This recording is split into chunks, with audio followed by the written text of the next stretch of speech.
Que Cavaleiros do Zodíaco foi um sucesso mundial, isso não é novidade pra ninguém. E como tudo que faz sucesso, cedo ou tarde vira boneco. E com Saint Seiya não foi diferente. Mas você conhece as principais linhas de figuras articuladas que foram lançadas ao longo de quase 4 décadas? Te convido a embarcar comigo nessa máquina do tempo e revisitar todas as principais linhas, suas características e curiosidades da franquia. E antes de começar, uma observação importante. Esse vídeo não vai mostrar todos os personagens lançados em cada linha. A ideia é conhecer a evolução das principais linhas de action figures de Cavaleiros do Zodíaco, lançadas durante esse período. Se faltar alguma linha nesse vídeo, deixa aí nos comentários também, pra estar enriquecendo o vídeo e quem sabe eu trago numa segunda parte. Antes dos Clothmith existirem, ou melhor, antes mesmo da maioria dos colecionadores de hoje sequer terem nascido, existia uma época em que ter um boneco dos Cavaleiros do Zodíaco era quase possuir um tesouro raro. Em 1987, enquanto o anime ainda conquistava o público japonês, a Bandai enxergou algo especial em Saint Seiya. Diferente de muitos heróis da época, os Cavaleiros não chamavam a atenção apenas pelos seus personagens, mas principalmente pelas suas armaduras. E é justamente nisso que essa linha brilhou. Foi então que nasceu a lendária linha Saint Cloth Series. 5人のコスモはゴールドセイントを超える。ブロンズクロスを知らずしてセイントクロスは語れない。 Pela primeira vez, as armaduras de bronze, prata e ouro saíam da televisão e podiam ser seguradas nas mãos. Isso foi um feito impressionante. Enquanto boa parte dos brinquedos da época era simplesmente bonecos de plástico com poucos movimentos, os Cavaleiros do Zodíaco traziam algo completamente diferente. Armaduras removíveis, feitas parcialmente em metal, peças intercambiáveis e um sistema que permitia montar o famoso Object, exatamente como aparecia no anime. Para uma criança dos anos 80, aquilo parecia tecnologia alienígena. Os bonecos ficaram conhecidos entre os colecionadores como Vintage ou Diecast, nome dado justamente por utilizarem peças metálicas em sua construção. Embora hoje pareça simples, perto das figuras modernas, na época eles representavam o que havia de mais avançado no mercado de brinquedos, e sem perceber, uma geração inteira começou ali sua paixão por colecionismo. Se no Japão os bonecos já eram um sucesso, no Brasil a explosão aconteceu alguns anos depois. Quando os Cavaleiros do Zodíaco estreou na TV Manchete em 1994, o país simplesmente parou. Era difícil encontrar uma criança que não assistia naquela época, e acredito que tenha sido o auge da franquia. Naturalmente surgiu um novo sonho para milhares de crianças, ter suas próprias armaduras de Athena em casa. Cavaleiros do Zodíaco vem com armaduras de metal. Exclusividade Bandai. Fique esperto! Os verdadeiros Cavaleiros do Zodíaco são da Bandai!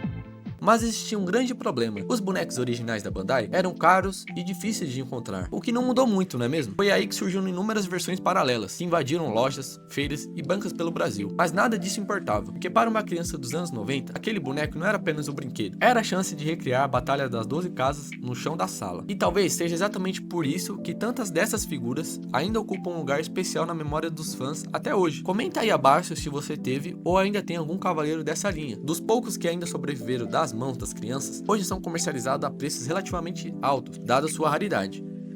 Depois do enorme sucesso dos anos 90, a franquia passou por um período mais discreto, mas no início dos anos 2000, a Bandai decidiu que era hora de apresentar os Cavaleiros do Zodíaco para uma nova geração. Só que dessa vez, o alvo não era apenas o Japão, mas sim os Estados Unidos. Na época, Saint Seiya era praticamente desconhecido pelo público americano. Para tentar mudar isso, a série recebeu uma adaptação chamada Knight of the Zodiac, e junto dela surgiu uma nova linha de action figures. Brightest stars in the universe have gathered for the ultimate competition. Knights of the Zodiac action figures. Now you can have all the excitement of the stars in your hands. Introducing Seiya, Knight of Pegasus, the bright white star. Pegasus Meteor Punch! Shiryu, Knight of Dragon, the powerful green star. My Dragon Blow will defeat the Knights of Ares! Iki, Knight of Phoenix, Flying Phoenix move! burns orange like the sun. You can remove the chroma shields from each 8-inch knight to form his Power Star Beast. My Solar Wings will protect me! Universe of Knights of the Zodiac action figures and gaming cards are available now. You can also visit your favorite stars at knightsofthezodiac.com. Knights of the Zodiac. It's your turn to shine. From Bandai.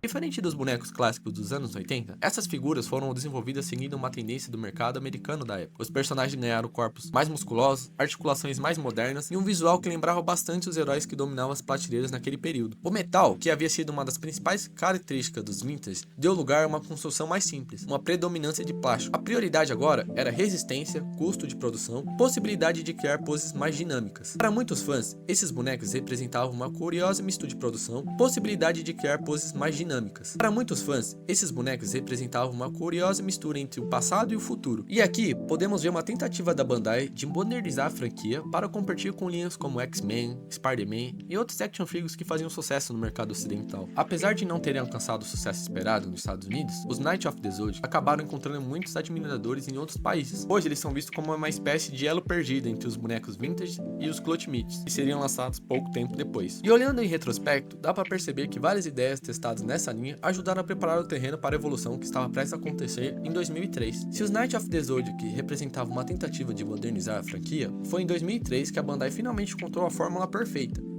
Naquele ano, chegava às lojas a linha que mudaria para sempre o colecionismo, o Senseiya Clutch Meet. E talvez seja difícil explicar para quem não viveu aquela época, mas o impacto foi gigantesco. Até então, os fãs precisavam escolher entre bonecos clássicos, cheios de nostalgia, ou as linhas mais modernas, que acabavam sacrificando alguns elementos do anime. Os Clutch Meets surgiram para unir os dois mundos. Pela primeira vez, os colecionadores tinham figuras que combinavam articulações modernas, armaduras removíveis, peças em metal, múltiplas opções de montagem, uma fidelidade do anime que parecia impossível para a época. Mas havia um detalhe que fazia toda a diferença. Assim como os vintage dos anos 80, as armaduras também podiam ser desmontadas e transformadas nos famosos objects. Era como se a Bandai tivesse pegado tudo aquilo que os fãs amavam na infância e reconstruído de uma forma mais sofisticada. O sucesso foi imediato. O que inicialmente parecia apenas uma linha de action figures rapidamente se transformou em um fenômeno entre os colecionadores. Novos personagens começaram a surgir em um ritmo cada vez maior. Primeiro os Cavaleiros de Bronze, depois os de Ouro, de Prata, Marinas, Espectros, Guerreiros Deuses, personagens de filmes e, eventualmente, praticamente qualquer personagem relevante da franquia ganhou sua própria figure.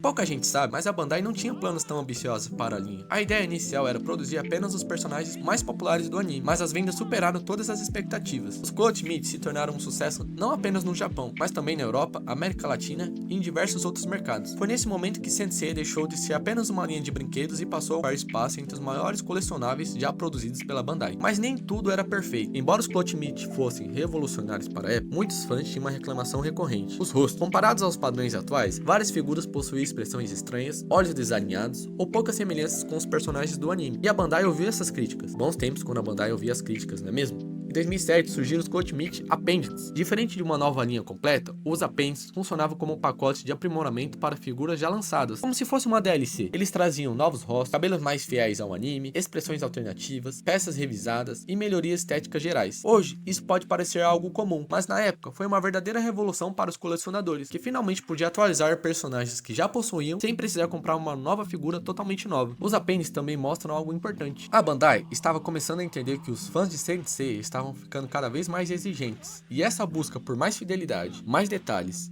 e melhores proporções acabará levando ao nascimento daquela que muitos consideram a linha definitiva de Cavaleiros do Zodíaco, os Clutch Meet X.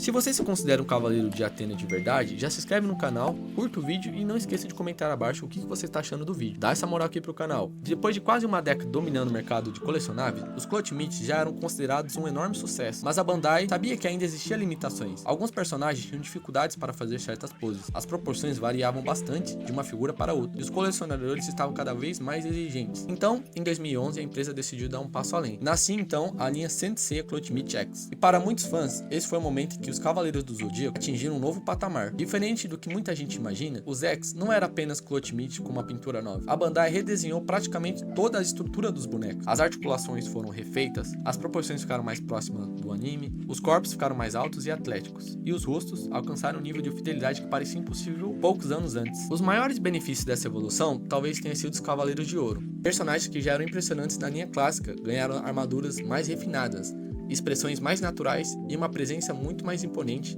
na prateleira. E não demorou para os X se tornar o novo padrão de qualidade da franquia. A princípio, muitos colecionadores acreditavam que os X seria apenas uma linha paralela, mas o sucesso foi tão grande que diversos personagens acabaram sendo relançados nesse novo formato. Mas a evolução trouxe um preço. Literalmente, foi tão grande que diversos personagens acabaram sendo relançados nesse novo formato. Mas a evolução trouxe um preço. Literalmente, O que começou como uma coleção relativamente acessível se transformou em um hobby cada vez mais premium. Hoje, não é raro encontrar figuras X raras sendo vendidas por milhares de reais no mercado dos colecionáveis, e às vezes elas nem precisam ser tão raras para serem vendidas a preços extremamente exorbitantes. Algumas edições limitadas se tornaram verdadeiras relíquias. Enquanto os X se consolidavam como a principal linha da franquia, a Bandai também começou a explorar novas ideias.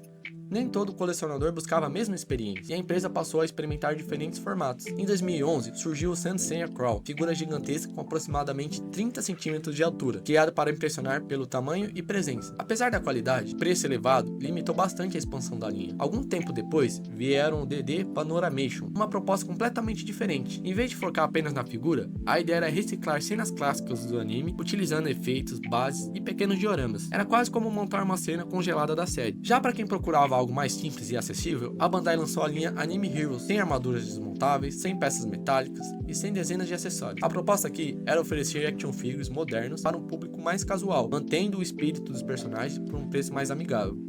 Mas enquanto a Bandai explorava diferentes caminhos, uma nova surpresa surgia no horizonte. Uma linha que chamou a atenção tanto dos veteranos quanto de novos colecionadores. À primeira vista, eles podem parecer apenas mais uma linha de figuras articuladas, mas o conceito vai além disso. Os Block Keys misturam características de action figures e model kits, e que, de certa forma, resgatava algo que estava presente desde os primeiros bonecos dos anos 80, a diversão de montar e construir seu próprio cavaleiro. Depois de décadas produzindo figuras cada vez mais sofisticadas e caras, o mercado de cavaleiro do Zodíaco parecia ter encontrado seu limite. Mas nos últimos anos, uma nova proposta começou a conquistar espaço entre os colecionadores e fãs da franquia, os famosos Block Keys. Em vez de simplesmente tirar o personagem da caixa e colocá-lo na estante, o colecionador participa de uma experiência montando cada peça. É uma proposta que conversa tanto com os fãs mais antigos quanto com quem está chegando agora ao hobby. Além disso, eles oferecem uma combinação que se tornou cada vez mais rara no universo de colecionáveis: boa articulação, visual moderno e um preço muito mais acessível do que as linhas premium. Isso fez com que a linha ganhasse popularidade rapidamente.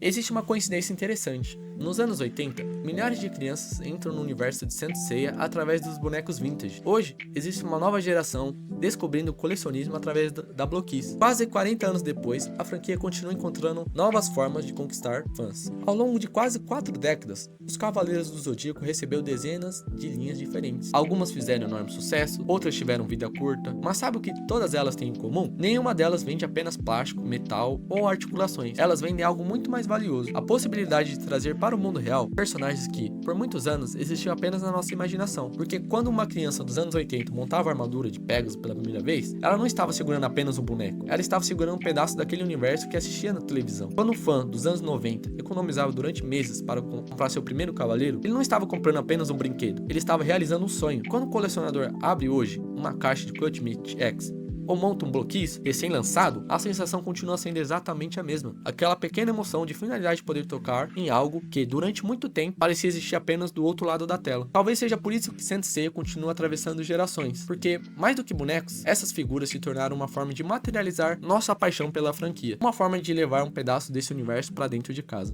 Independentemente da época em que você começou, todos nós compartilhamos a mesma história. A história de quem um dia acreditou que podia levar seu cosmo ao infinito. A chama do nosso cosmo nunca irá se extinguir.